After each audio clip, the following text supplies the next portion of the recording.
Hey, what's up, guys? The Strong Boys 19 here. This is going to be, I guess, a long update video for you guys.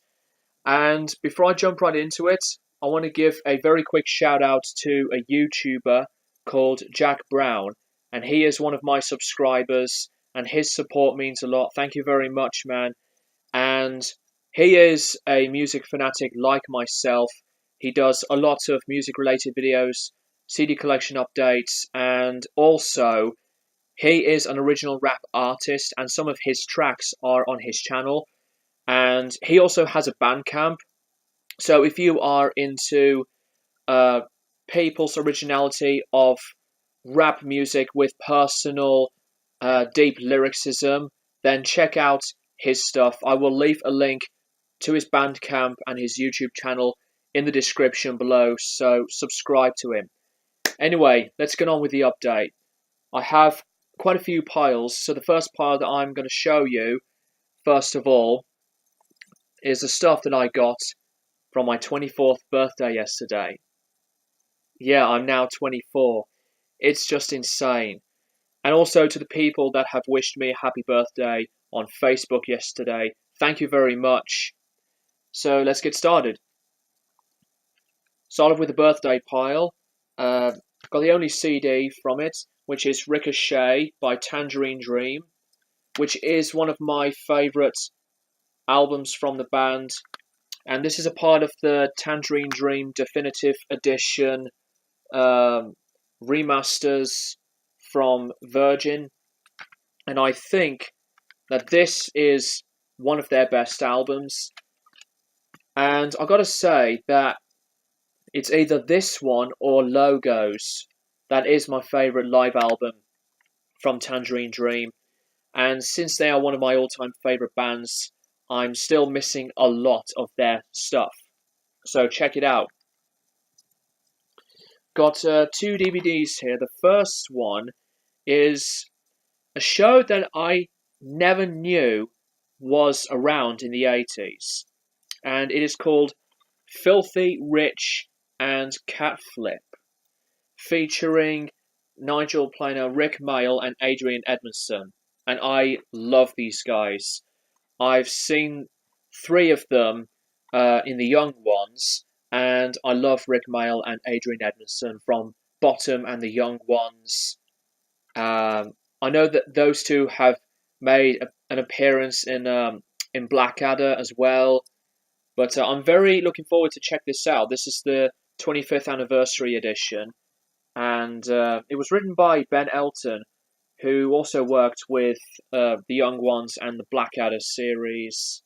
So yeah, the next DVD is Volume 1 of Not the 9 O'Clock News, which I have seen that this was known as one of the greatest comedies of all time, featuring the legend that is Rowan Atkinson, and I'm a big fan of Rowan myself, so I'm very looking forward to check this one out as well.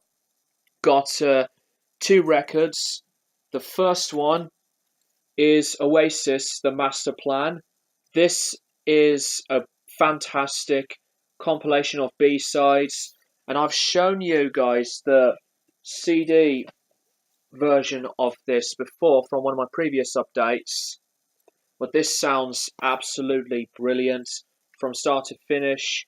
I still love the picture of the band right there. And it's got still some of their best songs. Acquiesce. Now I can pronounce it better.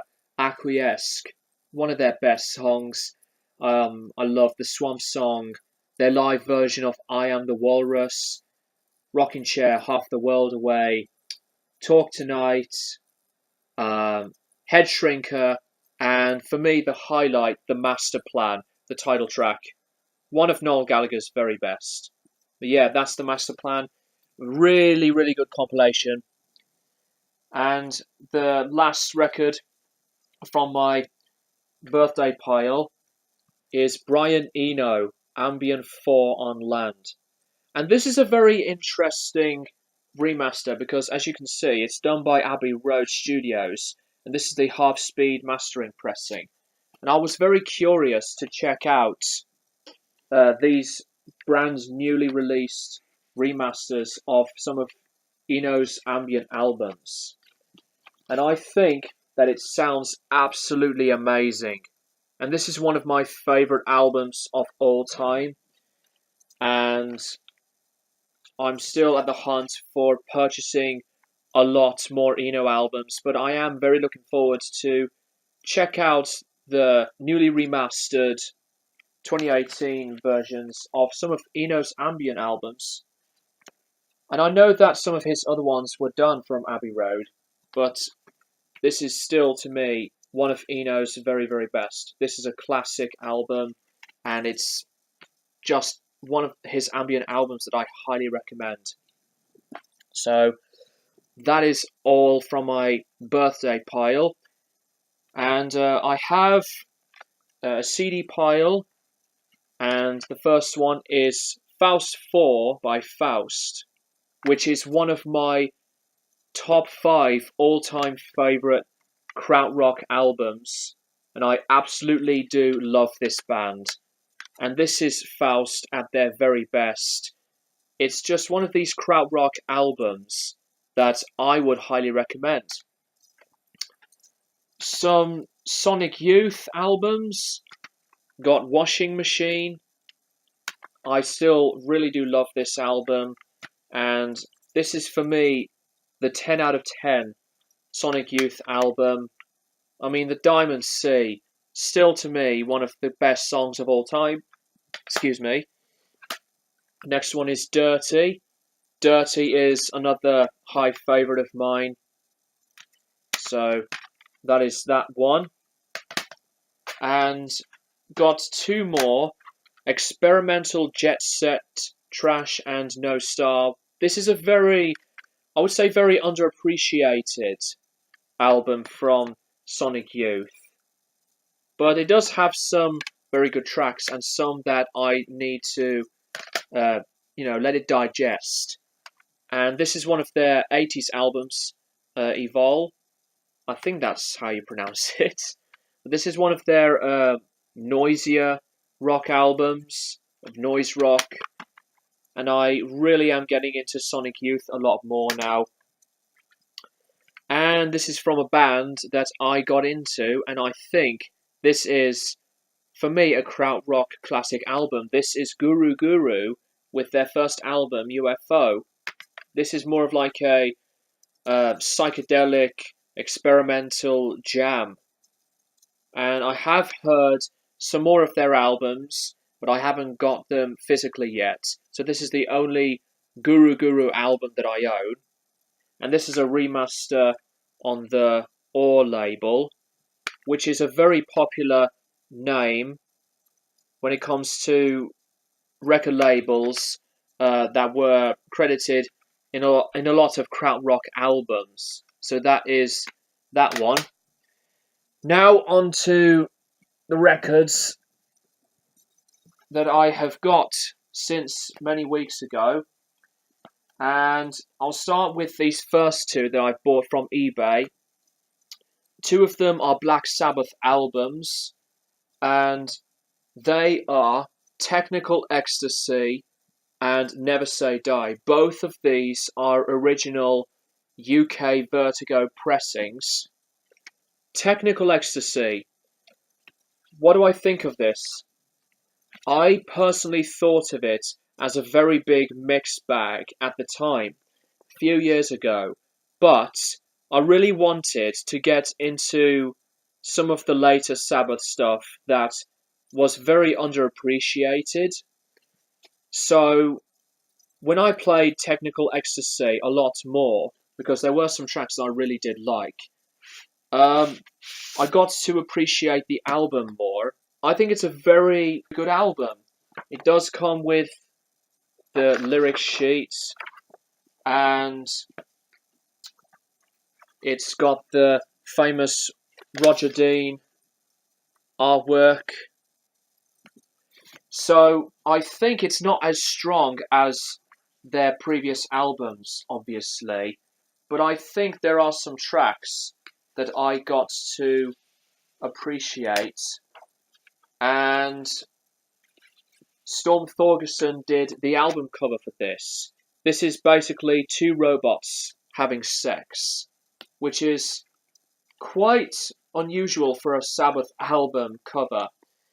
But I really got to appreciate tracks like Backstreet Kids, Gypsy, as cheesy as this one is. But I really got to like Rock and Roll Doctor. Brilliant songs of You Won't Change Me, which is my personal favourite, and Dirty Women, which is a really good closing track. It's alright as well. I think it's a very good one, with Bill Ward on vocals. All Moving Parts Standing Still is not a bad song, but I would say it's the filler. She's Gone, for me, is the weakest song on this album. I don't know, there's something about it that, just doesn't really gel to me. I think it personally drags on, and it's not really a favourite of mine. But let me know what you think of it. That is Technical Ecstasy. So, Never Say Die, the follow-up. And I think this is not as strong as the previous albums, obviously. Some Sabbath fans would say that this is a better album than Technical Ecstasy. I would say that album surpasses this one. I have no idea why, as well, that sometimes these eBay sellers decide to add in an extra sleeve when you can just have the sleeve of the record itself. I just don't get it. And also, why do people think it's okay to draw names and ruin the look of the condition of these albums? It pisses me off so much. But nonetheless, this plays really nicely. Again, with the Roger Dean artwork. But I think Never Say Die does have some underappreciated tracks and some that are not as good. So, the title track, I think it is a pretty strong opening track. I got to appreciate Johnny Blade and Shockwaves, and I like Junior's Eyes a lot. A Hard Road is a little bit repetitive to me. It's not a bad song. Over to You, to me, is the filler track. I really like Air Dance. Breakout, though, to me, is just absolute tosh. Absolute tosh.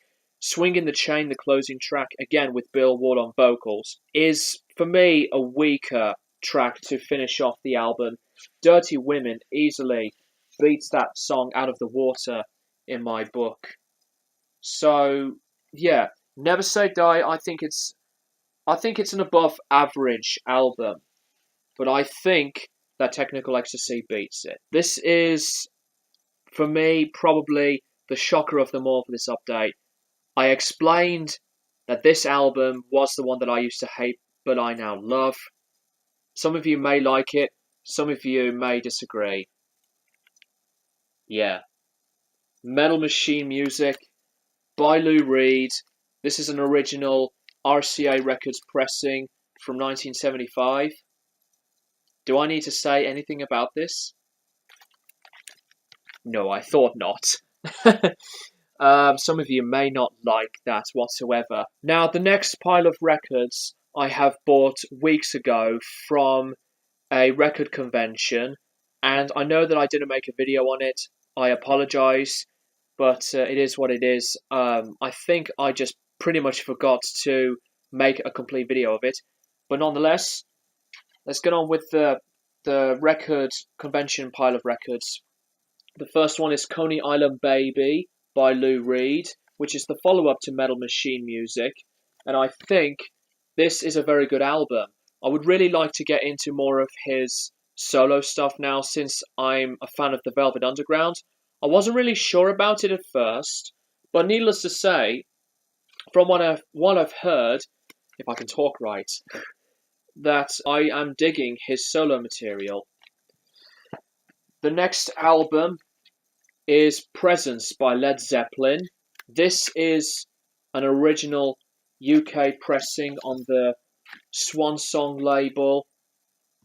Comes with the gatefold, and you may see it or you may not. The Swan Song logo is right there. You may see a bit of it, like it's one of those embossed kind of looks to it. And same with Led Zeppelin's presence right there, but you can't see that. But if you have an original pressing or presence, you know what I mean. But I think this is a very enjoyable, very underrated listen. Obviously not as strong as the previous albums, but there are some really good tracks on here. And I think, it's one of those albums that I would like to give more credit. So that's that one. Now, this is a record that I disappointingly have to buy again. This is Nectar, Remember the Future, on the United Artists label. But what really annoyed me is that the condition of the cover and the gatefold looks perfectly fine. But what ruins it for me is a lot of the surface noise. A lot of noise all the way through most of the album. And that really, really bothered me. I was getting into Nectar because I have Journey to the Center of the Eye, which is a fantastic album, and I wanted to get into the latest stuff, and this pressing, to me, is okay, but the record plays with a lot of awful surface noise. But from what I've heard, this album is really, really good. I'm getting into Nectar, and I bet that Nectar is probably going to be becoming one of my new favourite bands. And I love the cover arts from the front to the back. The next one is Camel Mirage. I believe that this is a third UK pressing on the Deram label. And I haven't played this one yet, but I would really like to get into Camel's material. I have Nude on vinyl, which is an original pressing, but this is the third UK pressing, so I'm looking forward to play this one. And the last album that I've bought from the record convention is Angel's Egg by Gong. I love Gong, and this is the second part of their Radio Invisible Gnome trilogy. I have You on vinyl, which is to me their best. I love their trilogy. I mean, Gong has made some of the best trilogies of all time in music. Cartoonish looking cover art, but the music is it's fun, it's wild, it's progressive, and this is not an original. This is a later pressing on the Virgin label. I mean, Gong is one of those bands that you need to hear if you want to get into some of the weirder but very interesting psychedelic, proggy, space rock kind of music. And David Allen was and still a genius. So I highly recommend that you should listen to Gong. From Flying Teapot, this album, Angel's Egg, and You. And Camembert Electrique is also another fantastic album. So yeah, I love Gong. Last two that I have got are from eBay. And this is Ashra Temple's self-titled album. This is, for me, one of the krautrock masterpieces. This is their debut album. This is actually, I should have checked on Discogs, but this is an unofficial pressing. And this is a very, very cool way of packaging this album. And it's got some really cool looking artwork, as you can see. And the record comes out on this side, which is interesting. I know it's on the Or label, but I did check it out, and it is an unofficial pressing. But this album is really quite a heavy debut album of lots of jams, psychedelia, and some heavy krautrock vibes. So this is one of the krautrock albums that you need to hear. Ashra Temple's self-titled album, which is simply awesome, awesome stuff. And the last thing, the last record to show for this update. This is from an artist that I really wanted to get into, since I wanted to get into other artists from the progressive electronic slash ambient kind of music. This is Steve Roach with Structures from Silence. This album is beautiful. This is now one of my new all-time favourite albums. I love the cover art. It's 3 tracks long, and it's just gorgeous. Absolutely wonderful to hear. It takes you to a different place. It has feeling. Just one of the best, most beautiful albums I've ever listened to. And that's what the middle of the record looks like. But I did check my pressing of this on Discogs. This is a Canadian remaster from 2017 on the Telephone Explosion name, which is really strange because I've never owned a record through that name before. But this album, this is a must-have. This is a must-have. I highly recommend this. The cover art really suits it beautifully. Really does. So that is it. That is my new update video for today. Thank you so much for watching. And don't forget to check out Jack Brown's YouTube account and his Bandcamp. It will mean a lot to him to give him more attention. But needless to say, that is it. Thank you guys for watching, and I'll keep you guys posted for more videos in the near future.